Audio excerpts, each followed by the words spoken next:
Hello, नमस्ते. कसे आहात सगळे? छान ना? मी पण एकदम मस्त आहे. आज मी एक यशोगाथा म्हणेन मी त्याला. एक होममेकर असून ती घरात बसून घर, संसार, मुलं सगळं सांभाळून व्यवस्थितपणे अर्थार्जन पण करते अशा मुलीची गोष्ट सांगणार आहे. म्हणजे खरोखर गोष्ट नाही आहे, रियालिटी. तिचा नवरा कॉलेजमध्ये लेक्चरर आहे, 2 मुलं आहेत. पण तिला वाटायचं मी घरातच आहे, मी काही पैसे मिळवत नाही, बाकीच्या एवढ्या पैसे मिळवतात. आणि प्रत्येक हल्ली मुलींना वाटते ना आपण पण मिळवायला पाहिजे, तर जरा आपल्याला कॉन्फिडन्स येते. मग काय करायचं ह्या विचार आला तिला. आणि तिनं ठरवलं मला घर तर सांभाळायचं आहे, मुलांना बघायचं आहे, हे सगळं करून घरातल्या घरात मी काय करू शकते. आणि तिनं सकाळचं ताजं नाश्ता द्यायचं ठरवलं आपले कॉलनीतले लोकांना. मग तिनं व्हॉट्सअप ग्रुप केला. नवऱ्याच्या ऑफिसमधले आपले ओळखीचे ज्या लोकांना पाहिजे ते आदल्या दिवशी तिला कळवायचं, उद्या मला पाहिजे, अमुक एवढे प्लेट पाहिजे म्हणून. आणि त्याच्याप्रमाणे ती करून द्यायला लागली. आत्ता 6 महिने झालेत तिनं चालू करून. एवढा उद्योग वाढलेला आहे म्हणजे खूप. आणि घर सांभाळून आणि दिवसभराचं काम नाही, काही नाही. सकाळी 10-11 पर्यंत रिकामं सगळं. त्यामुळे मला वाटलं हे मी माझे सगळे सबस्क्रायबर्स, व्ह्युअर्स बरोबर शेअर करावं. म्हणजे कोणाला चालू करायचं असलं तरी घर सांभाळून घरातनं कुठेही बाहेर न जाता तुम्ही हा व्यवसाय चालू करता आणि महिन्याला लाखो रुपये हवे असले तरी मिळवू शकता. मग काय करायचं? आता आपल्यातल्या कितीतरी भगिनींना कुकिंगची आवड आहे आणि फक्त नाश्त्याचं. पहिल्यांदा तिनं ठेवलं फक्त नाश्त्याचं. आणि तिनं ठरवलं पण अमुक दिवशी अमुक सोमवारी सहसा सगळ्यांचा उपास असतो म्हणून सोमवारी तिच्याकडे मिळतात साबुदाणा वडे आणि साबुदाणा खिचडी, सोमवारचा नाश्ता. मंगळवारी पोहे आणि उपीट. बुधवारी मिळते इडली, वडा आणि सांबार आणि चटणी आलं त्याच्याबरोबर. आणि गुरुवारी परोठे, ते ताई आलूचे परोठे करते आहे आणि 2-3 काहीतरी म्हणाली वेगवेगळे टाईपचे परोठे आहेत. शुक्रवारी थालीपीठ असते आणि थालीपीठाबरोबर ज्यांना भजी पाहिजे ती भजी पण असतात. आणि शनिवारी रविवारी का नाही जरा पोटभरीचं म्हणजे लोकांना आवडणारा असं मुद्दाम ठेवलेला आहे. शनिवारी मिसळ आणि शिरा आहे आणि रविवारी पाववडा आणि केशरी भात ठेवलेला आहे. हे तुम्हाला हवे तसे बदल करू शकता. आणि हे करताना पहिल्यांदा एकदम मोठ्या प्रमाणात चालू करू नका. पहिल्यांदा 5 प्लेटपासून चालू केले म्हणाली, तर आता 200चे वर गेलेला आहे. विचार करा. आणि लोक आपल्या घरी येऊन घेऊन जातात. तुमचा व्यवसाय वाढल्यावर तुम्ही हवं ते पोचवायला मुलगा ठेवू शकता. आणि मदतीला आता तिनं मावशी ठेवलेली आहे. पहिल्यांदा ती एकटी स्वतः करत होती सगळं घरातलं सांभाळून. बघा, 2 मुलं, नवरा. आणि एक लक्षात ठेवायचं, जे आपण त्या दिवशी द्यायला करतो घरातही नाश्ता तर ठेवायचं. त्यामुळे तुम्हाला डबल करत बसायला लागत नाही. घरातला नाश्ता पण तोच नाश्ता असतो. आणि घरात करताना आपण काय करतो, चांगल्या प्रकारे लक्षपूर्वक स्वच्छता इवन मिरचीसुद्धा आपण धुवून बिवून वापरतो. त्यामुळे लोकांना पण विश्वास असतो आणि चांगला प्रेमानं बनवलेला असते. त्यामुळे हा खूप चांगला व्यवसाय आहे आणि दिवसभराचं काही नाही आहे. सकाळी केलं की 7 वाजल्यापासून लोक घेऊन जायला येतात, 8-9 पर्यंत होते.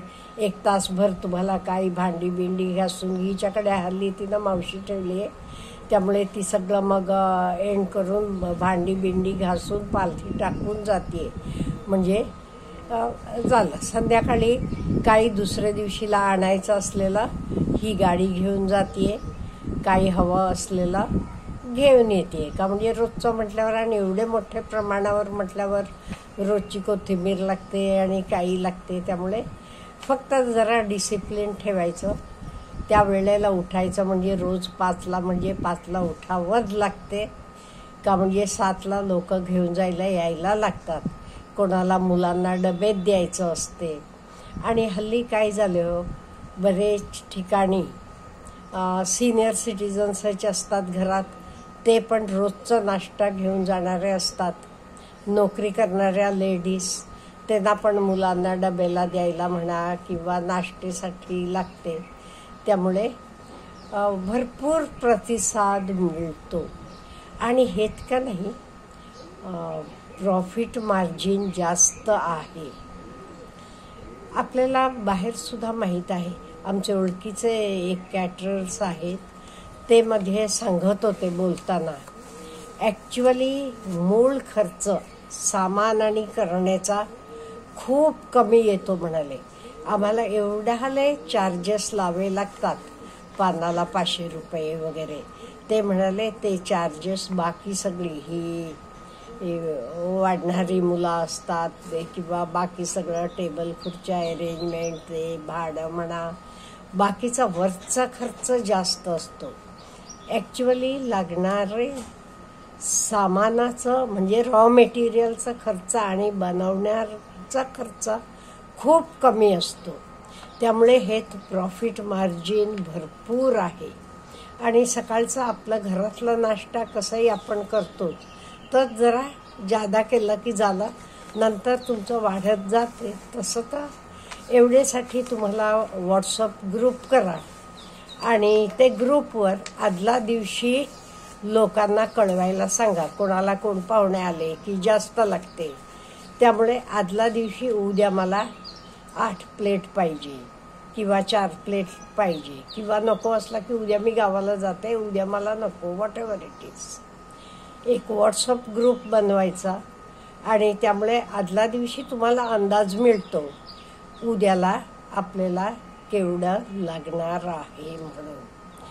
आणि पहिल्यांदा अगदी छोट्या प्रमाणानं चालू करा. मी म्हटल्यासारखं माझे मैत्रिणीचे सुनेनं, तिनं तरी 5 प्लेटपासून चालू केलेलं होतं.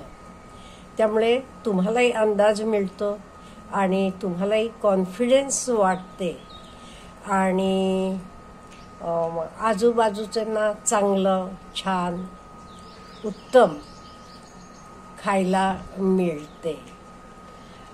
त्यामुळे हा एक उत्तम पर्याय आहे. आपल्याला घर सोडून जावं लागत नाही, मुलांना बाहेर सांभाळण्यासाठी ठेवावं लागत नाही. घर आपण व्यवस्थित सगळं बघू शकतो. म्हणजे घरातनं बाहेर न जाता घर, मुलं सगळं सांभाळून अगदी उत्तम व्यवसाय आहे.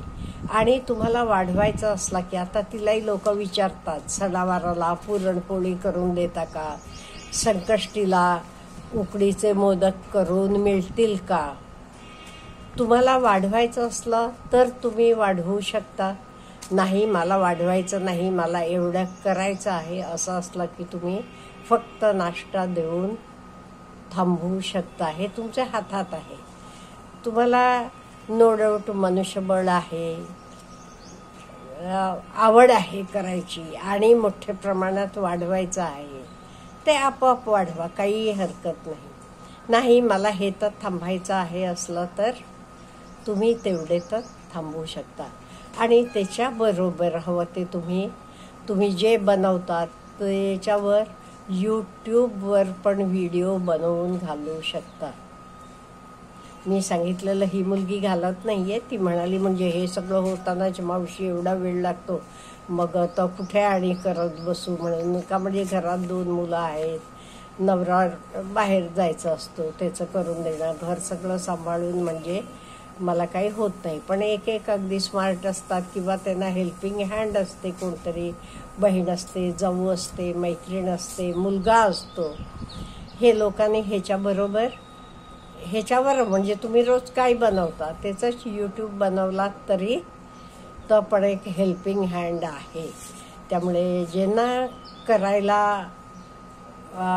आवड आहे किंवा आपलं काहीतरी एक इन्कम सोर्स स्वतःचा म्हणून वाढवायचा आहे, आपल्याला चांगले पदार्थ करून घालायची आवड आहे, पॅशन आहे आणि लोकांनी कौतुक केल्यावर आपल्याला आवडतेच, त्यांना हे चालू करायला अगदी सोपं आहे. का म्हणजे जास्त इन्व्हेस्टमेंट नाही, का म्हणजे तुम्ही तिथे सर्व करत नाही, त्यामुळे प्लेट नाही आहे, तो बैठकीची व्यवस्था नाही, काही नाही. फक्त बनवणं आणि त्यांचे ह्याचेप्रमाणे पॅक करून देणं. ओके, सोपं आहे. बघा, तुम्ही कोणीही चालू केला तर तुम्हाला all the best. Have a good day.